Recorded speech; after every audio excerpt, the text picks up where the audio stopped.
പാർലമെന്റിന്റെ ബജറ്റ് സമ്മേളനത്തിന്റെ രണ്ടാം പാദം ഇന്ന് തുടങ്ങുകയാണ്. മണിപ്പൂരിൽ രാഷ്ട്രപതി ഭരണം പ്രഖ്യാപിച്ച് കുറച്ച് ദിവസങ്ങളായി. ആഭ്യന്തരമന്ത്രി അമിത്ഷാ ഇന്ന് പാർലമെന്റിൽ പ്രസ്താവന നടത്തുന്നതിനെക്കുറിച്ച്.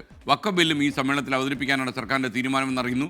കൂടുതൽ വിശദാംശങ്ങളുമായി ബൽറാം നെടുങ്ങാടി ഈ പ്രഭാതത്തിൽ നമുക്കൊപ്പം ചേരുന്നു. Balram, good morning. Good morning. Good morning. Parliament പ്രക്ഷുബ്ധമാകുമോ ഇന്ന്? Very good morning S K N.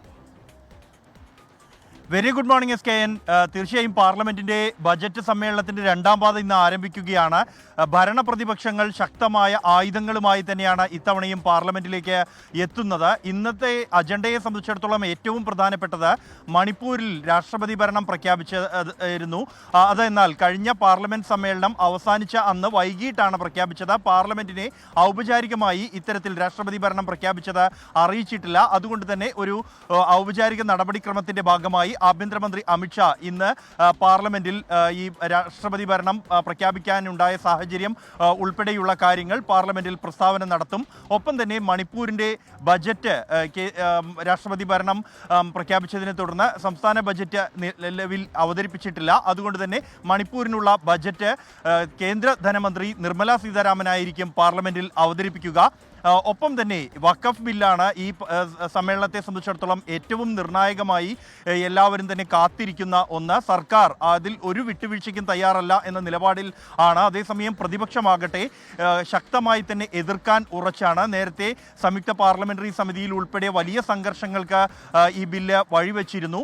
അതിനുശേഷമാണ് ബില്ല് പാർലമെന്റിലേക്ക് വരുന്നത്. ഒപ്പം തന്നെയാണ് മണിപ്പൂരിൽ സംഘർഷം തുടരുന്ന സാഹചര്യം. മണിപ്പൂരിൽ വീണ്ടും സഞ്ചാര സ്വാതന്ത്ര്യം ഉറപ്പാക്കാൻ റോഡുകളെല്ലാം തുറക്കാൻ ആഭ്യന്തരമന്ത്രി നിർദ്ദേശം നൽകിയിരുന്നു. ആ നടപടികൾ നടക്കുന്നതിനിടെ വീണ്ടും സംഘർഷമുണ്ടായിരിക്കുകയാണ്. ഈ വിഷയം പാർലമെന്റിൽ ഉന്നയിക്കാൻ തന്നെയാണ് പ്രതിപക്ഷത്തിന്റെ തീരുമാനം. ഒപ്പം ഒട്ടേറെ വിഷയങ്ങൾ, ത്രിഭാഷാ വിവാദം കൂടാതെ വ്യാജ തിരിച്ചറിയൽ കാർഡ് വിവാദം അടക്കമുള്ള വിഷയങ്ങൾ സംയുക്തമായി ഉന്നയിക്കാൻ പ്രതിപക്ഷം തീരുമാനിച്ചിട്ടുണ്ട്. പ്രതിപക്ഷത്തിന്റെ ഭാഗത്ത് യോജിപ്പില്ല എന്ന വിമർശനം കഴിഞ്ഞ ഈ ബജറ്റ് സമ്മേളനത്തിന്റെ ഒന്നാം പാദത്തിൽ ഉയർന്നിരുന്നു. അത് ഒഴിവാക്കുന്നതിനായി കൂടിയാലോചനകൾ ഉൾപ്പെടെ ഉണ്ടാകും. ഇന്ന് വൈകിട്ട് സോണിയാഗാന്ധിയുടെ നേതൃത്വത്തിൽ ചേരുന്ന കോൺഗ്രസിന്റെ സഭാകക്ഷി യോഗത്തിന് ശേഷമായിരിക്കും മറ്റ് പ്രതിപക്ഷ പാർട്ടികളുമായുള്ള ചർച്ചകൾ, സമവായ നീക്കങ്ങൾ ഉൾപ്പെടെയുള്ളവ ഉണ്ടാകുക.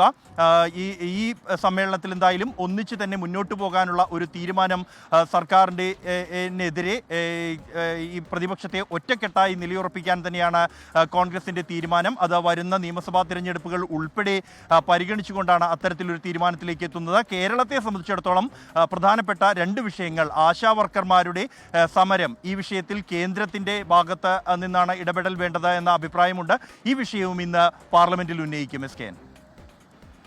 നെടുങ്ങാടി.